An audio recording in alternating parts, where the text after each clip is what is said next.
Hello, good afternoon, everybody. My name is Lusette. I'm from Curaçao, and I will be your host today discussing with the artist Dominique Hunter from Guyana.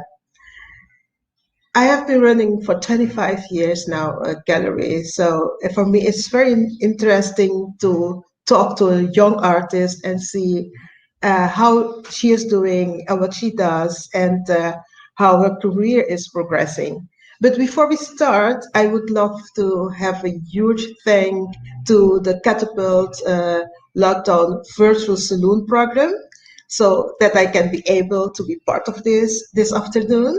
But also a huge thank to the Catapult partners, including the American Friends of Jamaica, Kingston Creative, and Fresh Milk for making the series of Saloon possible. Uh, Feel free to ask your questions and we'll put your comments in the box below. And at the end of the session, we will gladly answer your questions during the Q&A session. I would love to say hello to Dominique. Dominique is from Guyana, as I said before, and as a gallerist, as being at the gallery for so long, it's for me it's so important because actually you have artists that has been for you for years, and it's not always that you find an artist that just started. And it's for me it's so important and so interesting to hear from Dominique when she graduated, how she did it, and what she did, and the possibilities for her to get into a gallery, present her work, earning a living as an artist, or what did she do after her graduation? Because it's not easy to earn a living as an artist. So Dominique, very much welcome. Happy to have you here. Happy to talk to you. We have been talking quite a few hours, I think, about your career, what you have been doing. I would love to do this also with the audience. Before you started, why did you choose for art, uh, going to the art academy, graduating with honors? I mean, you have quite a career behind you already as young as you are. So let us hear something about you. Hi, Lizette. Thanks for having me. My name is Dominique, and I'm from Guyana. Um, as Lizette said, I graduated in 2007 from the Barbados School of Art here in Guyana. At the time, I majored in painting and graphics, but the graphics that we did back then was all done by hand. So when I finished uh, art school, I wasn't quite as prepared as I should have been to transition from being an art student to an art professional. But fortunately for me, I have a friend who reached out to me and he offered me a job because at the time there was a newspaper company that was about to launch. So he said, are you interested? And I said, yes. I mean, I have no experience, but a job would be awesome because any art student would tell you that you graduate, you spend a lot of money in the program, and then you need to find ways to kind of make that money back and to live. So I started working at a newspaper company. I did that for 2 years.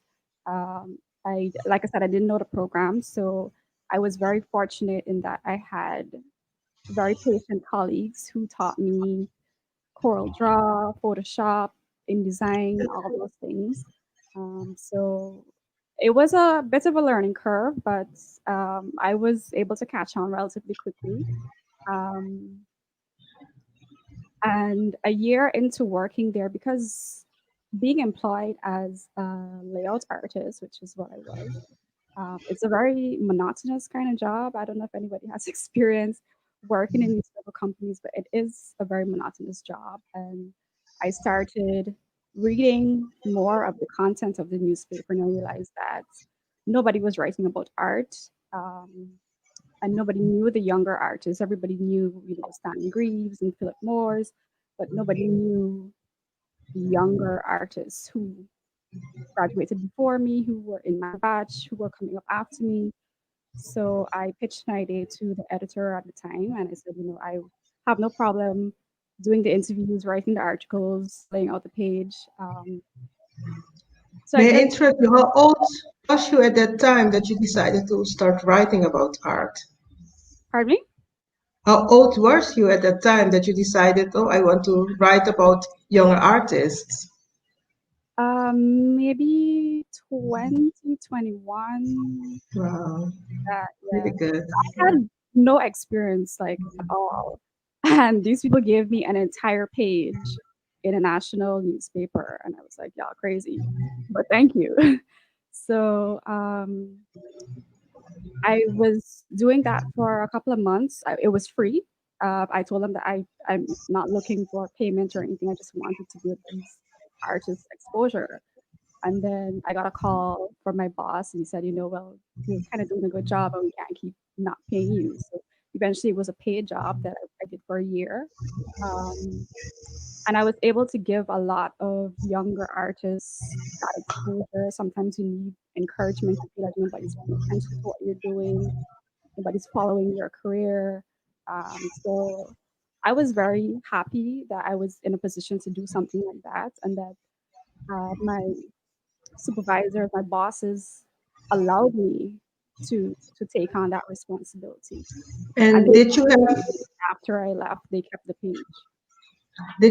also a room? I mean, you have to write, you have to do the graphics of the newspaper. Did you have also time to work on your own art? I tried to fit my work in, but the way I was doing the interviews, because a lot of these artists weren't easily accessible, so I had to work to kind of make that effort to reach out to them, to drive to find them in wherever, distant location they were. Um, so my work kind of suffered. And then after my second year at the job, I said, I feel like this is it, and I want to focus on my art. So I left, and but while I was there, I was still working. Granted, not as much as I would have liked, but I was still working, and I was able to have my first solo exhibition at the National Gallery of Art, which was amazing. That the curator at the time, Elfrida December, she trusted me to carry an entire show by myself. Um, and so that was an amazing experience. Great, it sounds really good.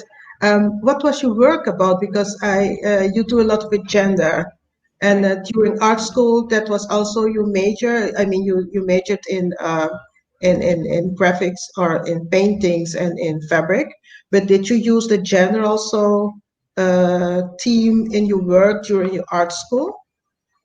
Um, when I was in the art school, it was kind of different.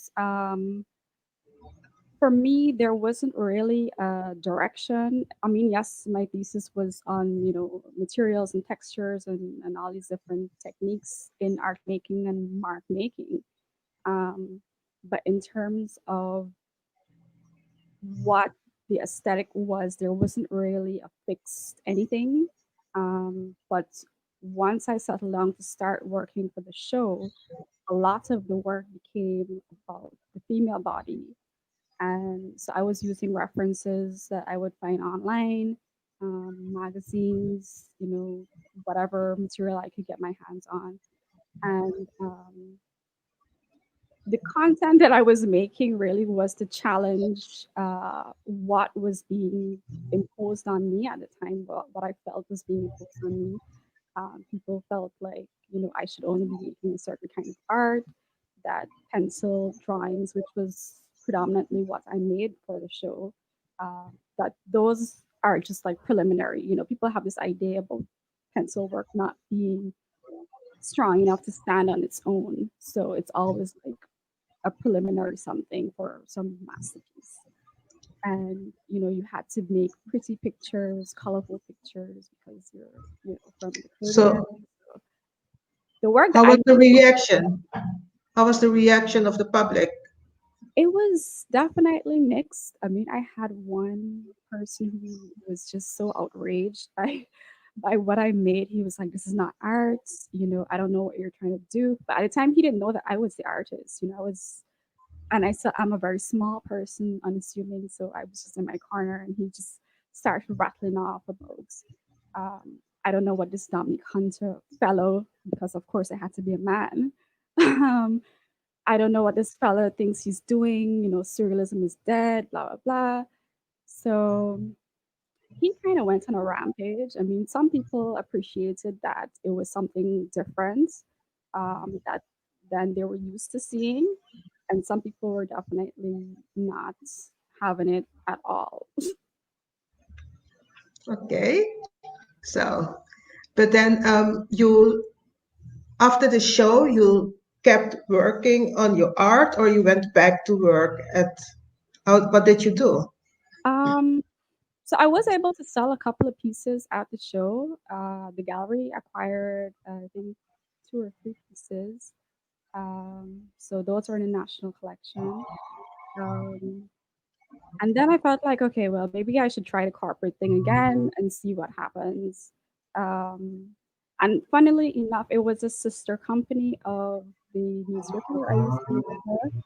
But this time it was more advertising, marketing stuff. So I was an actual graphic artist.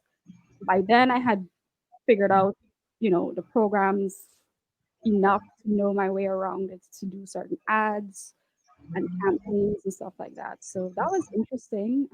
I did that for a year and a half, I'm not sure. And then I felt like, maybe it's time for me to get my degree because I left Burroughs with my diploma. And I said, I think it's time to get my degree.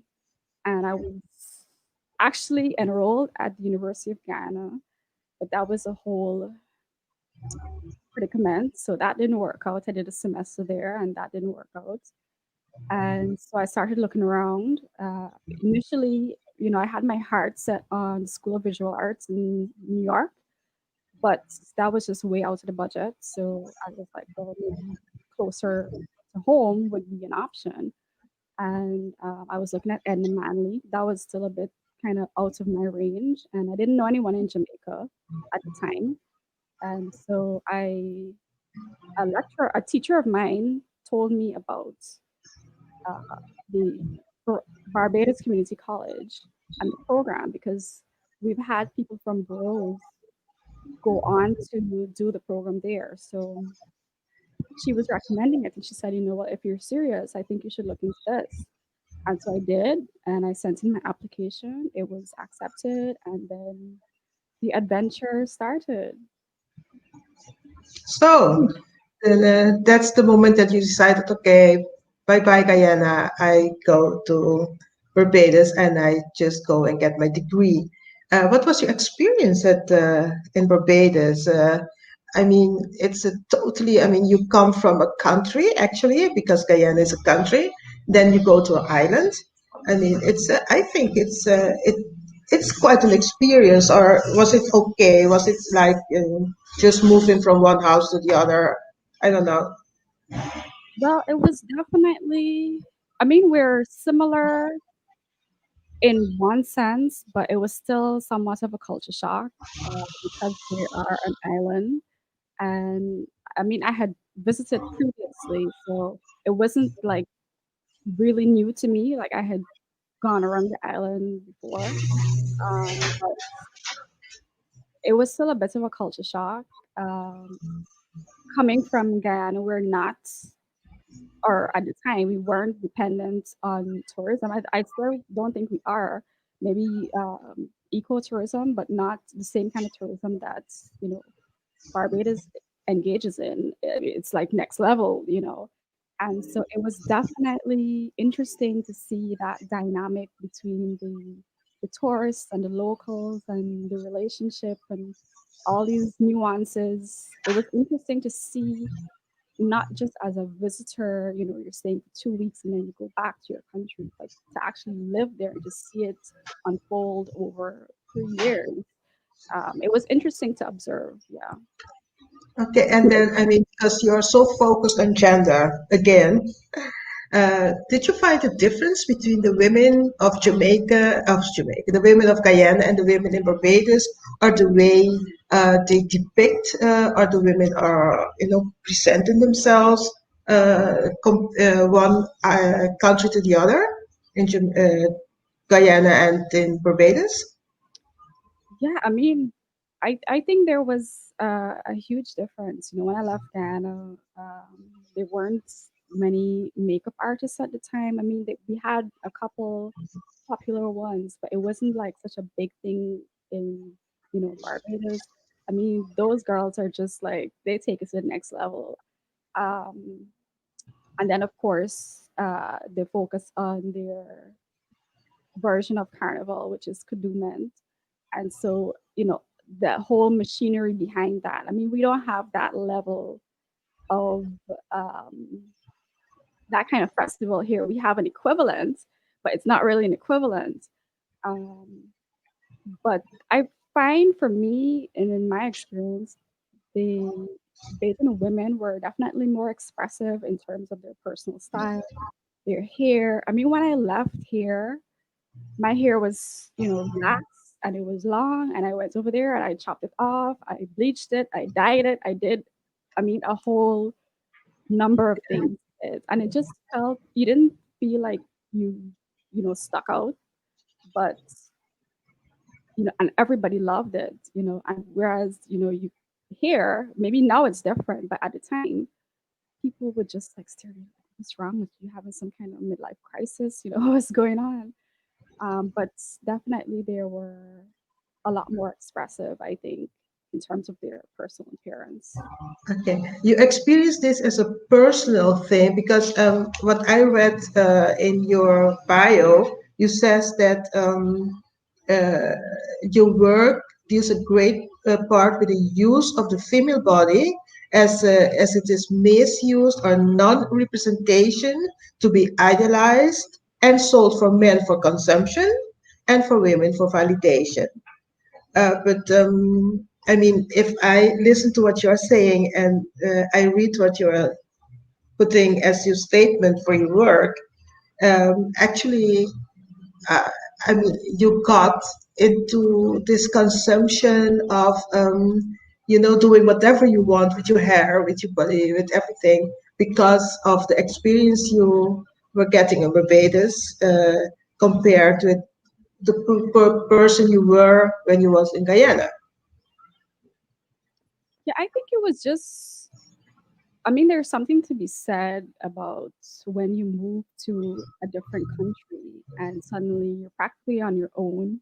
You know, the same rules don't really apply. Like you can just, and then this was like when the natural hair movement kind of re-entered the conversation, and suddenly all the things that I might have been interested in doing with my hair that I couldn't because you can't over process your hair when it's relaxed. You can do anything, and people who are willing, like here, I it was hard for me to find a hairdresser who was willing to cut my hair. Like they did not want to cut my hair at all. And people would cut their hair without even blinking twice in Barbados. Like it's just hair, right? So it was definitely an interesting experience. And I think the friends that I had at the time and still have, we're still friends amazing friends. Um, they were all for it. We were just a good bunch of people just having fun. I mean, it was a stressful and tough program, like most art schools, but there were definitely moments that it was we had a ball, definitely. Is that also part of, I mean, you were at the art academy, so I mean, it stimulates you also to be yourself and to this, I mean, to discover yourself, the person you are and the person you want to be, and how you want to express yourself. Uh, is What did that do with you during your uh, presence there at the Academy in Barbados? Um, it was, well, one side of the coin too is, the maintenance was relaxed here, I think, and it was quite expensive to go to the salon and to have it done like every 6 weeks or whatever.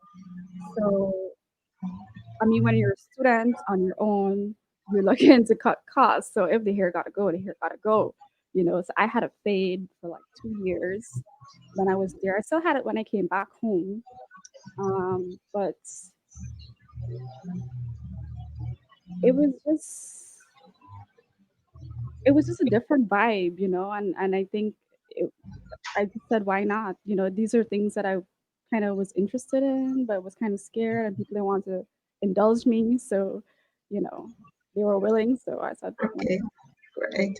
Um, when I see your body of work, what strikes me a lot is that especially the women, they most of them has no head, but still they were very feminine. I mean, there are butterflies everywhere, and butterflies for me is about be excited, the person you see and everything, and very aesthetic your work.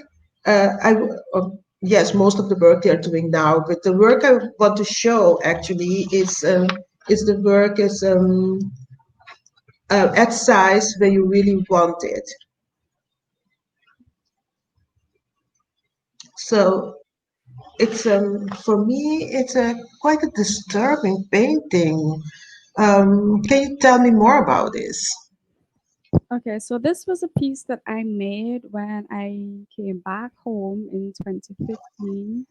I was making collages because I left Barbados making collages and sculptural works actually, in the portfolio show, which is like the final exhibition of the art program. All of the work that was up for me was sculptural, which a lot of people are not aware that I made sculptures. This is why I don't kind of pigeonhole myself. I don't call myself a painter or this or that. I just make stuff.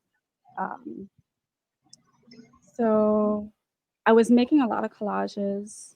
Um, when I was in BCC, the second year, I think you kind of have to start, deciding on which areas you want to focus on. And so we were asked to propose about 3 or 4 areas, general areas that maybe you might pick one and go into your final year. So one of those areas was gender, specifically the Black female body. And I was looking at that through the lens of binary oppositional thinking. So I was doing a lot of research, a lot of reading. I can't remember how I came across this binary oppositional thinking, um, and how that kind of thinking was used to justify slavery and the exploitation of Black women and men. But my focus was on the women. And so you are presented with these stereotypes that were manufactured to justify these atrocities. And two of the stereotypes I focused on was the asexual mommy type figure, who would be responsible for breastfeeding the slave master children and all those different things. And then you have on the flip side of that the hypersexual Jezebel, right, who is this confident, very sexualized person.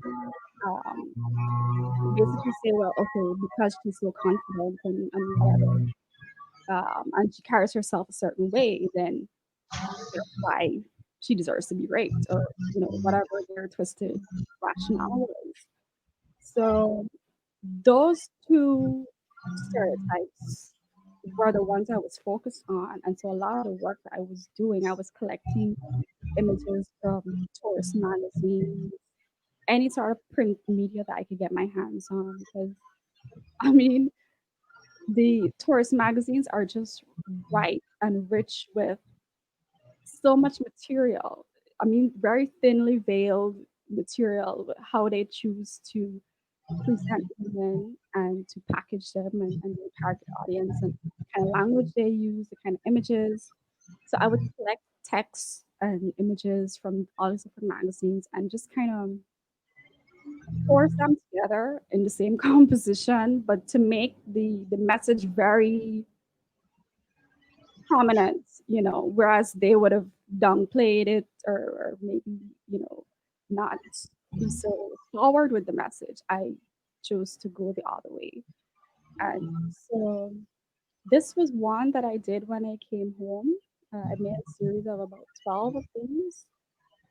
And for me, Excuse me, you made this one when? I think this was 2015. Okay. Yeah. Mhm. It was just interesting for me just to kind of take the language that these magazines and the television, radio, all these different uh, agencies would use, and to kind of weaponize it and to turn it on its head.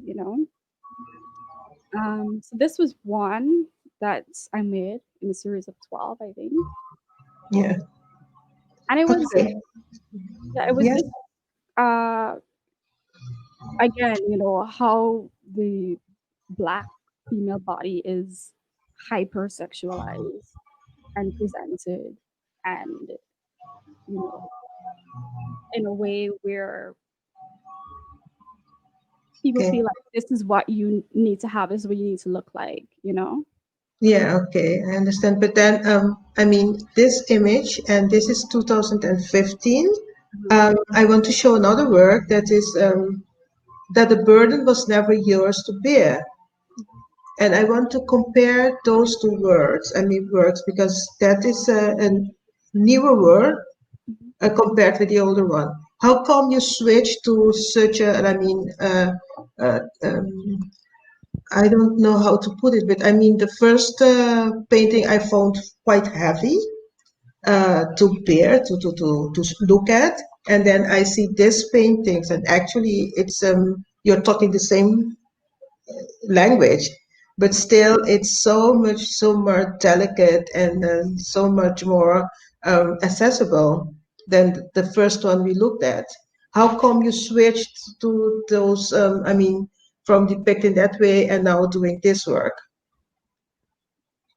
So throughout my different bodies of work, because I have very distinctive bodies of work, I kind of shift um, aesthetics, I think, and focus too. But this was or is part of an ongoing body of work. All my series I consider them ongoing. I might not work on one right now, but I consider them open. This is one that is ongoing, and I made this. Um, this was I was doing a lot of research about a particular plant that I found on the coastline here, which is the beach morning glory, which you can see at the bottom right of the piece. Um, and I was using myself, my own experiences as a creative practitioner who relies on travel, temporary travel to kind of sustain their creative practice. And the emotional and mental toll that it takes on you to kind of uproot yourself and to go to a different country or island and then come back and then resettle. So there's kind of a shock that happens to your system every time you go through these shifts in location and then you have to resettle. Um, but I use a lot of metaphors in my work. You would see a lot of butterflies and caterpillars, mirrors. You see doors. Um, a lot of metaphors, and they're meant to be read, in any number of ways. There is no fixed narrative really, um, and that is very deliberate. However you choose to interpret it, that's good. But this was more about my personal experiences, my personal journey, whereas the previous work from 2015 was I was using material that I found in magazines. And this one, I was actually inserting myself into the composition. So I would set up my camera on my tripod, my, remotes, and I would be running back and forth to see if I got the right angle, the right shot. Um, so this really came after several conversations with my lecturers at BCC. Even though it's years later, um, they would always ask me, where's you in the work, and why and why and why and why and all always what's the rationale behind this. So for me, it was like a lot of reflection, a lot of soul searching, trying to find out, what it is that I'm trying to communicate with the work. And that's just kind of where it shifted to talking about You surviving were creative practice in a space that is not ideal for creative growth. So you kind of have to, do what you have to do to survive if you want to remain here, which is also another important part for me. Um, I don't really feel a desire to live somewhere else as yet. Maybe sometime in the future I might have a change of heart, but very much rooted in my home country. But the price you pay is that, there is an upheaval process that has to happen very often for you to just stay sane and pay your bills, So this was like me kind of dealing with all of that. okay. So actually, because this work is much more accessible to a larger public Mhm. than the prior work that we saw, or not? What do you think yourself? I mean, some people are disturbed by the fact that it's headless, which I should probably touch on that. Uh, when I had my solo exhibition, a lot of the work that I was doing, they all had heads, but because I was using found material and found, references, the faces were often imagined. They weren't real people. So I would take a lot of liberties, and people started to obsess about the features, or why probably it didn't look like me, or why the nose was straight, or why the hair was curly. And I'm like, but there's so much more going on in the composition, and for you to focus on. So I was like, you know what? I'm just gonna take out the heads altogether. So full stop. There's nothing else to discuss. But that was just me Okay. rebelling. Yeah. And this is more like this work on canvas, This is on paper. on paper. Yeah. Just nice.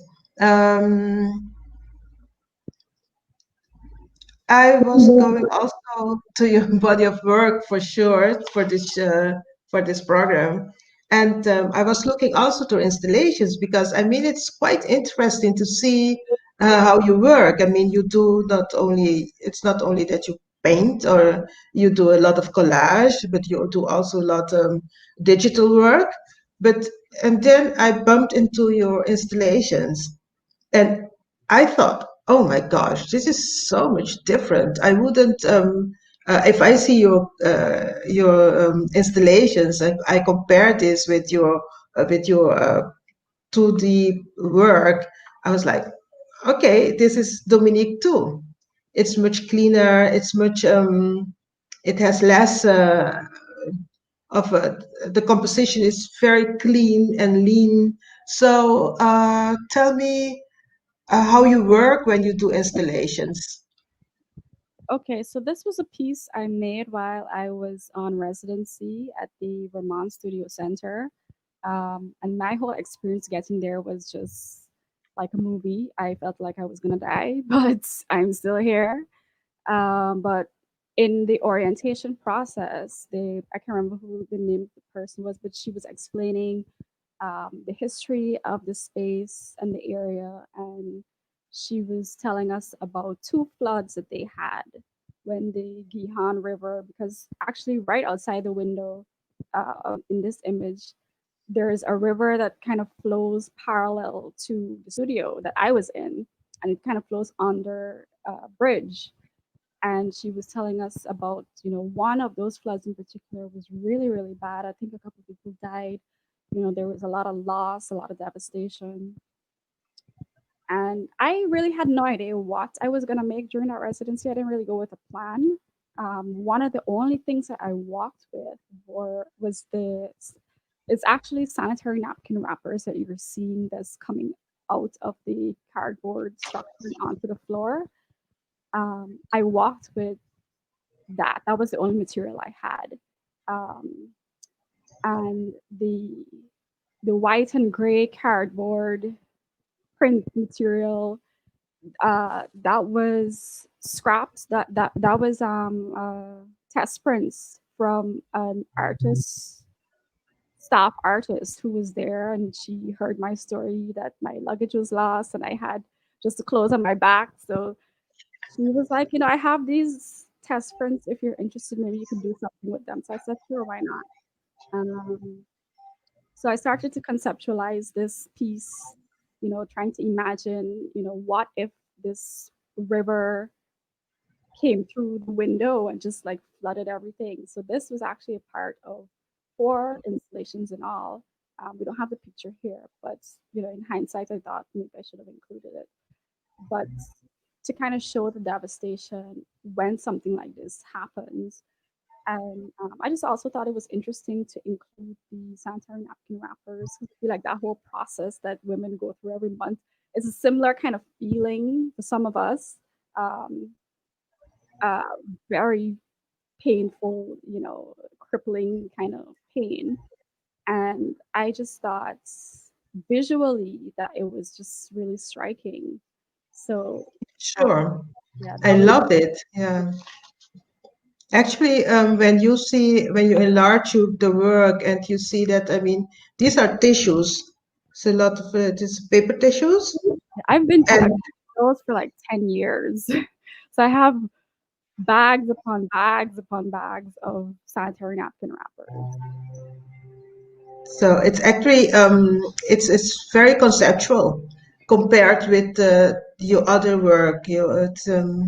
So you can work in both directions. But what do you like most? The conceptual work, or you like more to the paintings and the drawings and the collages? It's difficult for me to choose. I think collages sometimes are much faster of kind of ideas, trying to figure out things, and it's not permanent in the sense that you can move things around before you decide to stick them down. So the options are just endless, and you're able to process ideas a lot faster. Whereas with sculptural works, more conceptual work, installations, the challenge is wrestling with the material. Sure. And it's a very kind of labor intensive process, and sometimes that is what excites me. So I do love sculptural work, I do love installations, but I also really love Okay. I like also the story you told about the piece you made in Aruba uh when you were there. That's I think the name is "The Burden Was Never You to Bear," or "And Then I Came." That's the next sculpture that we're gonna see.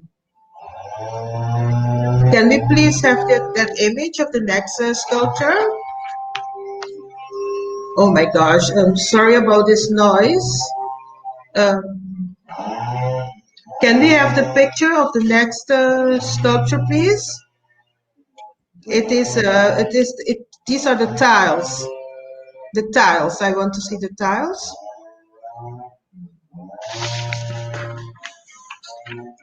Yes, I love that. I really, really, I think that's a very, very strong piece. This piece actually remains exposed. Okay. I wasn't really sure at the time what I was going to produce at the end of it, and I think I was really thinking about it too much. And one of the Okay.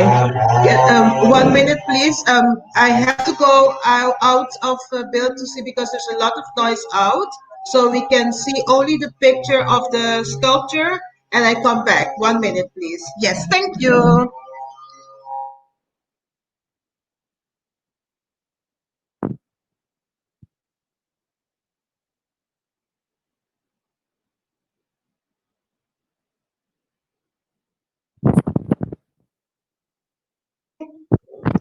Yes, I am back. Okay. Yes. Okay, please tell us about this piece. So this was a piece I made in Aruba while I was on residency there with Caribbean Linked 4, I believe. Yeah, 4. And is it 4? I think it was 4. Yeah, sorry. um, so right, I was saying that initially I wasn't really sure what I was going to produce, but then at the beginning of the residency, one of the things that we did was we would go around the neighborhoods to just get familiar with the people there and to see what Aruba is like. And one of the things that I noticed is that, everywhere you go, you see these really amazing handmade tiles, beautiful designs. So I started taking pictures of them. And at the end of the walk, I had like a whole bunch of different designs, different patterns, different styles. So I decided that I wanted to use it. And what I did was just trace out the patterns and again using focusing on the female body and how uh, tourist magazines kind of present these images to the public. I took images from a local magazine called Island Temptations. And so I would cut out all of the exposed parts of the Wow. women's bodies in Photoshop and I inserted them into the background of these traditional tile designs. And I use some of the colors that kind of inspired me from my time there. So a lot of bright greens and blues. It was a very vibrant and bright and colorful island. And so I this was like my way of kind of honoring that, but also critiquing the way they presented women uh, for tourists, because those people in the magazines did not look like any of the locals that I saw. So I was like, okay, well, clearly we know who you are targeting, who's your target audience. So that was really interesting for me. And so what I did was I designed these in Photoshop. I got a print shop to print them on adhesive paper, and I had to install them individually, peel them off, and stick them onto existing tiles around the sink in the gallery. That was actually a space that we were trying to hide because, I mean, as soon as you come into the gallery, there's this ugly sink that nobody wanted to see. So I was like, you know what? Don't hide. I could work with this. So this just kind of came at the last minute in terms of the location of the work, the tiles. This just was like perfect for me. And that was it. I spent hours installing it. I was Wow. Catherine until like 5 o'clock in the morning and on the day of the exhibition. So I was very impressed because I mean, this is our history. I know those styles, yeah. and I saw them, and I was like, "What did she do? Did she just take pictures and then, but how, you know?" And then you told me this all the process that, I mean, that you went through to get this like this. I mean, and that's one of the things that I really like because, when you have a history and you actually you see it, but you don't do anything with it because it's it's there.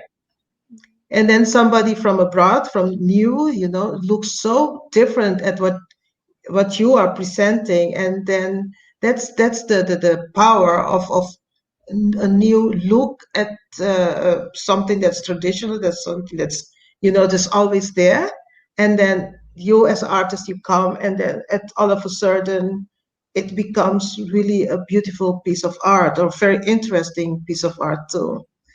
And what I find also with you, I mean, you have a lot of residencies. Did you sell abroad also? Do you have galleries that represents you abroad, or is it Um, only in Guyana or now Barbados? I'm actually represented by a gallery. I have representation in California by Paris, Texas, LA. That was a recent development, so yay. Um, but I have sold work. I have a lot of private collectors. I think I sold about two pieces earlier this year before the pandemic hit and just really upset everything. Um, but I do sell work. I have been fortunate enough to, although I don't make what is, I don't make typical what is expected of somebody from Guyana to make, especially a woman. Um, I do have a lot of people who appreciate the work that I do, and they pay me for the work that I do. So I'm very grateful for that. Um, yeah, What do the lockdown do to you, actually? I was actually in denial about it. Well, not in denial. I knew it was happening. I was actually following it in January and February when it was still developing. And I was reading all these horror stories, what was happening in China. And it was like, wow, that's really messed up. But anyway, so you kind of continue with your daily routine because you feel like it's so far removed from your reality, not knowing that, you know, shortly after that, it was right here. And then that coupled with the fact that we had a horrendous election cycle that lasted like 5 months. So it was a very emotional and traumatic experience during that. And still now, like I'm still in a lot of ways still in shock. I still don't know how to process everything that's happened. So I'm just like filling my schedule with work. So I don't have to think about it and I'm too tired to think. Um, but I stopped working in May because I had a lot of shows lined up. And once that happened, everything got canceled. So I was just kind of thrown off and I stopped working in May and I just started gardening, trying to transform the space and to make something that looks good and is nourishing for your body to grow your own food and all these different things. So but I started working again recently, which is interesting. So we'll see if I'm able to keep the momentum going. No, thank you so much. I mean, very interesting your career and what you're doing till now, and what you have to show us. Actually, I want to open now this session for the comments for the questions. I don't know if you have any question for Dominique, but we love to hear that. Okay, I have here other girl. Did you observe differences in the interactions and relationships between women in Barbados versus Guyana and how they regarded one another? Did it influence your artwork in each country? Quite interesting answer, question. I It's interesting. There are differences. There are certain common threads that I think bind us, but yeah, it was interesting. I'm not sure that I should say it out loud, but yeah, it was. There were definitely differences. What was the last part of the question? I just kind of like zoned out. Yeah. Did it influence? Yeah, I think it did influence my work. Actually, I think I was not that I was censoring my work while I was here. Actually, the work that I made earlier in my career while I was here was a lot more, I don't want to say graphic, but a lot more unapologetic, a lot more kind of in your face, raw. Probably raw is the right word to use. Um, but like I said, I think the whole vibe of Barbados is just different. They're not, well, at least in my experience, in the places that I went and people that I interacted with, very expressive, very open. You know, you're not looked at, like, what are you doing? This is weird.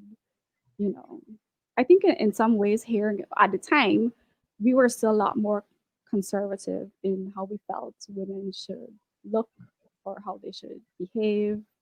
In my experience, maybe it might be different for other people. I don't know. But then, I mean, if I look at your work, I don't know how your Barbados work is, but I mean, in your work of Guyana, you place a lot of nature. I Mhm. mean, and you told me that you also go a lot to the countryside, and Right. that you make a lot of pictures, and that all the pictures that you depict in your work of nature is about pictures you took yourself. But does this has any difference also with your work in Barbados that it was less present, the nature, or was it more or less the same?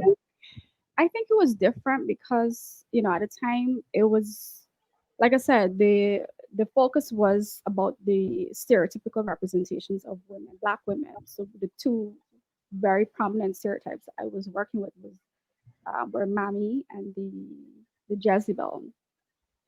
So I was using material from magazines, whereas once I moved back home, I started to insert myself into the work, and then I was drawing references from, the plants that I would see, the animals, and I just felt like this is what I need to include because I feel like this is the natural progression of the work that I'm making.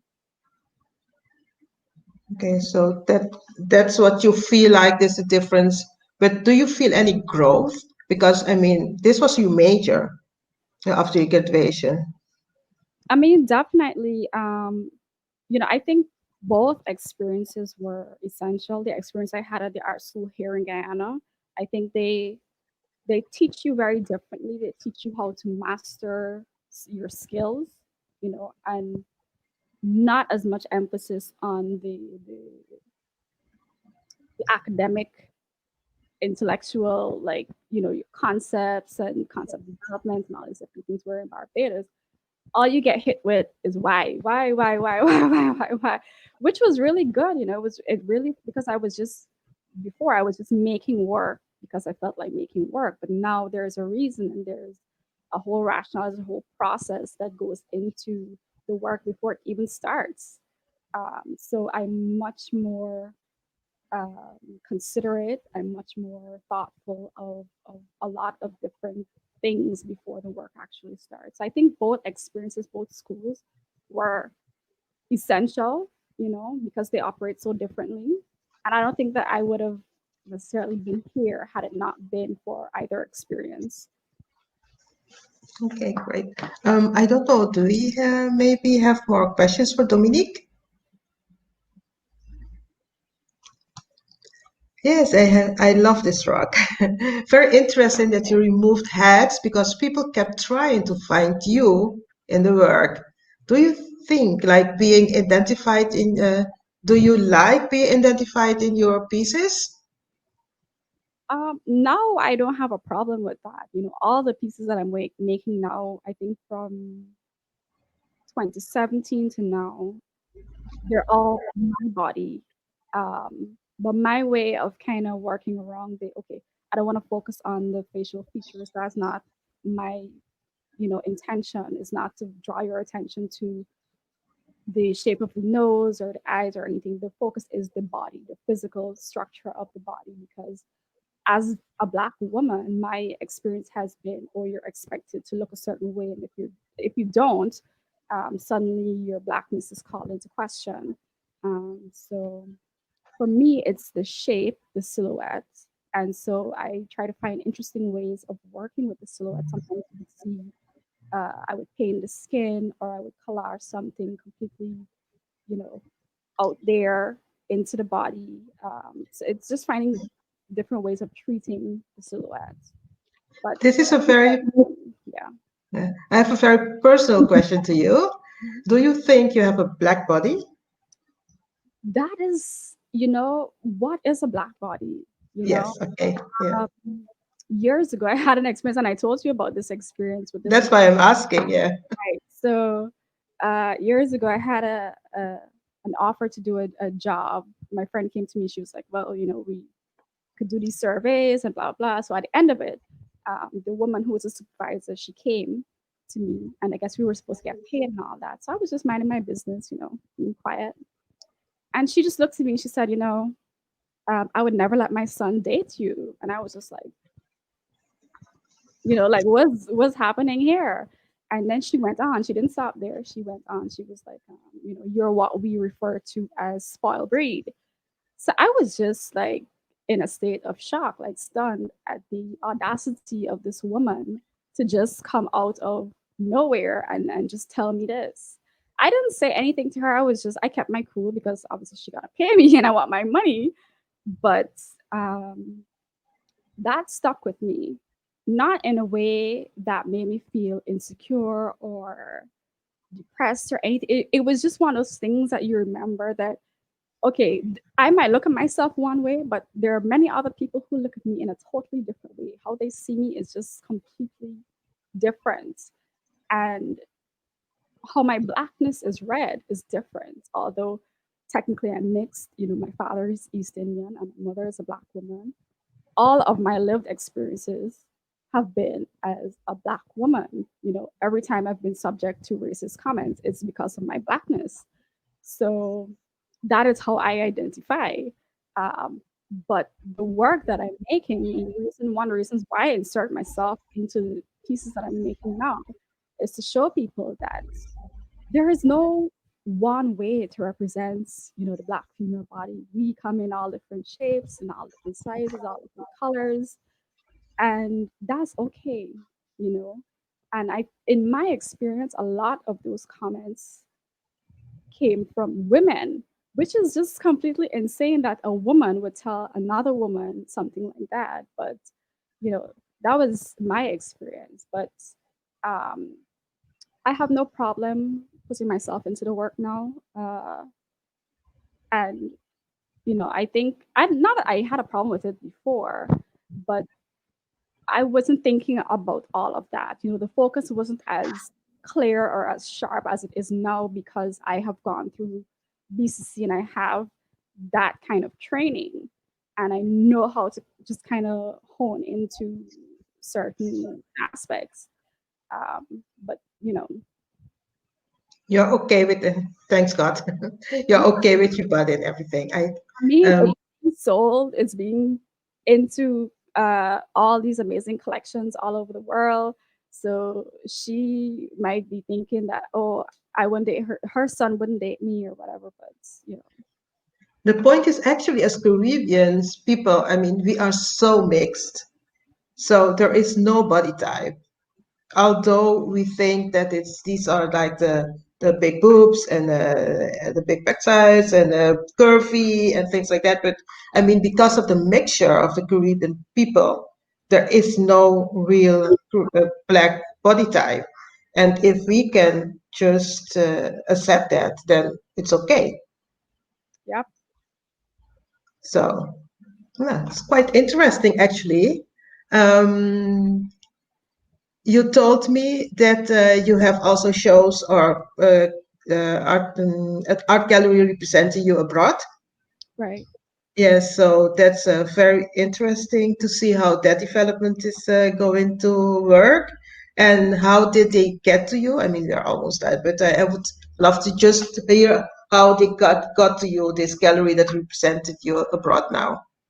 Well, the person who actually reached out to me about representation, he found my work in 2017. I was exhibiting in Prism Art Fair in Miami, and he messaged me on Instagram, and he was like, hey, I love your work.